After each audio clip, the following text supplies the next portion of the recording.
ఏ బాటైనా పర్వాలేదంట, సమయంతో సాగటమే మన సింపుల్ సిద్ధాంతం.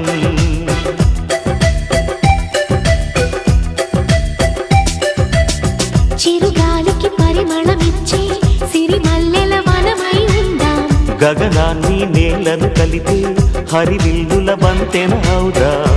ఆనందం అంటే అర్థం మనమందా, ప్రతి పూట పాటై సాగే హుషారు సరిగమలో.